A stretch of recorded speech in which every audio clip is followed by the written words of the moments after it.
You know, over the last 3 weeks, we had some guys really stepping up, and you can just tell every day at practice they're getting better. And, you know, we have a saying, you know, if you deserve the ball, all right, you're going to get it. And the way you show that is in practice. And so we've got a number of guys just really showing up in practice, doing some things, you know, out on the field that just show us that they deserve the ball. So, you know, what we do is you know, stay up here late at night and get together, coaches, and we try to find ways to get the ball in our playmakers' hands.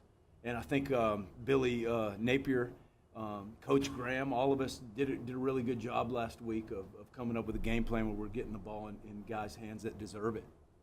Kyle, when you look at your breakthrough, is it a comfortability thing, or is there something you're doing differently this year that's kind of you've seen improvement?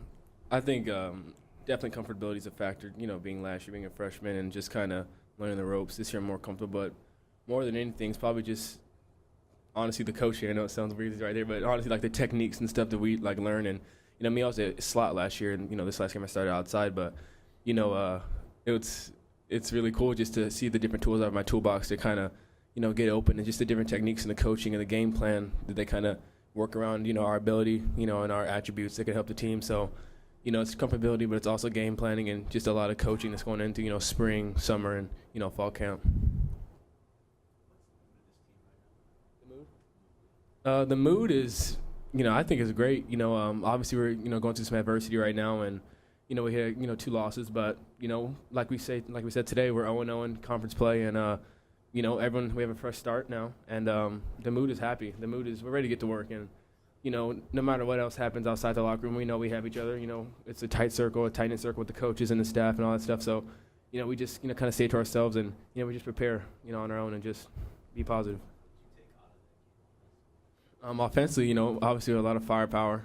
You know, we get down, you know, earlier in the game, we get down into kind of like the, you know, landmarks and stuff like that, and we kind of shoot ourselves in the foot a little bit and, you know, kind of shorten ourselves and, you know, go for a field goal. But we know when we, you know, tighten up and not make those mistakes and kind of just get our, you know, fundamentals down, stuff like that, those are points, you know. So we've scored 45, and, you know, we had 2 drives that went for 1 in the beginning, no points, and then just 3 points. So, I mean, you're looking at a 14-point swing or however many points, 11-point swing.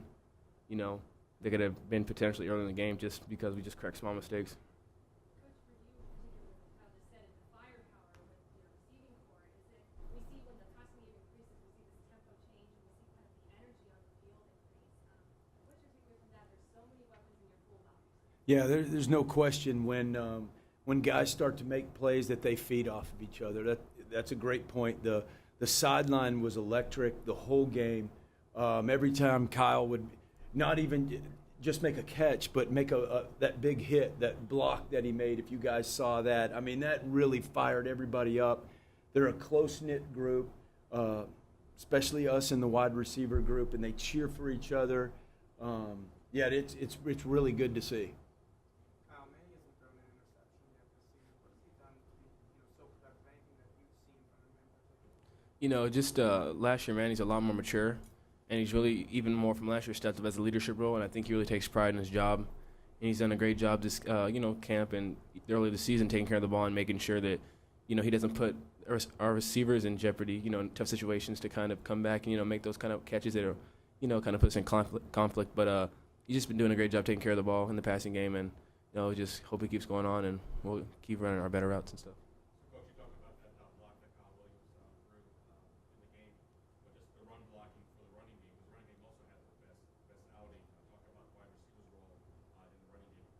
Yeah, absolutely, because there's going to be guys that you can't account for the offensive line, and so safeties particularly, and you got to create ways, scheme ways of, you know, how can you pop runs? You know, we just don't want to hand the ball off. Every play, obviously, that we draw up, we're like, okay, if he gets through here, how can we score a touchdown if this guy gets his block? And so, you know, that's one of the main things that, you know, I thought these guys have really embraced is, like, they're not just out there wanting the ball and then just waiting for a run play to get over with. And, you know, you've seen receivers, you can tell when the play's called, whether it's a pass or a run. they do that. But these guys, they really embrace it, and they're looking around and they're trying to decipher, where's my guy at? Who's the guy coach wants me to block? And that's been a huge difference. And I think it's going to pay dividends in the future as we get better with that too. Coach, you talked about designing plays. When you guys are going through that process, what's it like knowing that you have a guy like Nikhil Harry? Yeah, you automatically think instant matchup because he's so big, and so it doesn't matter if they go press. When you have shorter guys and you have little guys, and you look over there and you see press coverage, okay, let's go over to the other side. But with Nikhil, you're like, yeah, please, we want you to press us, and so that opens up. I can't tell you how big that is to have a guy like that where, press coverage doesn't take that read out of your offense, out of your progression. You talked about your increasing diversity in the routes that you're running. You have center go. You have that one return to football. Yeah.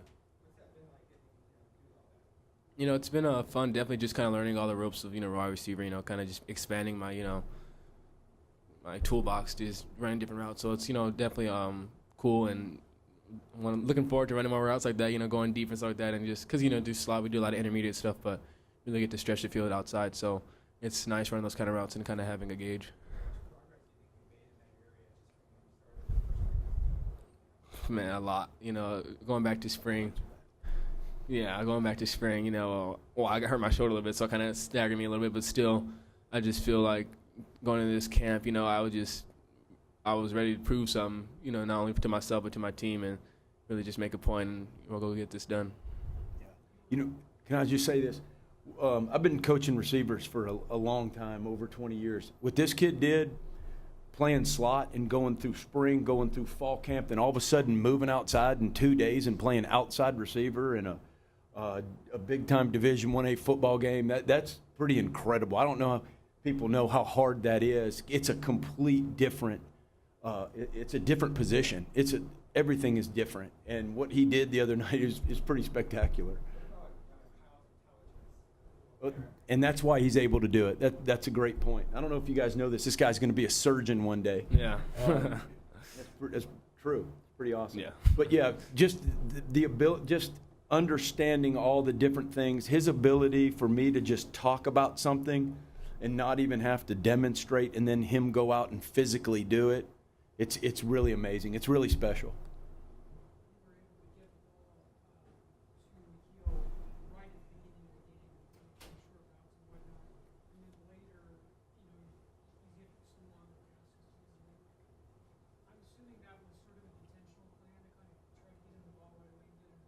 Yeah, you always want to get the ball in the hands of your best players early to keep them interested and all that. And it just seems like momentum can carry.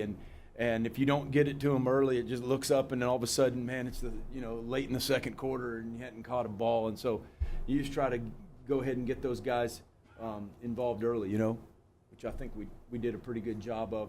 And then, to answer your question, that a lot of times coverage, what the defense is doing, when you're going through progression reads and things like that, can take some guys out of some things. And so sometimes it's not necessarily by design.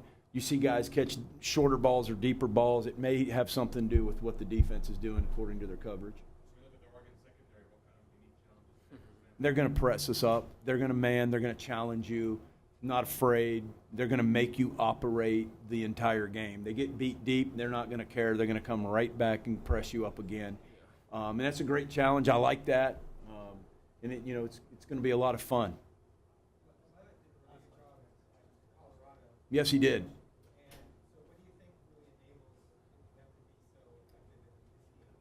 They have they're not like massive guys. They're quick and athletic, and so the scheme that they run with the 50 and 3 down linemen, then they got a bunch of athletes out on the field, and they just let them run and make plays. And I think that's what does it for them.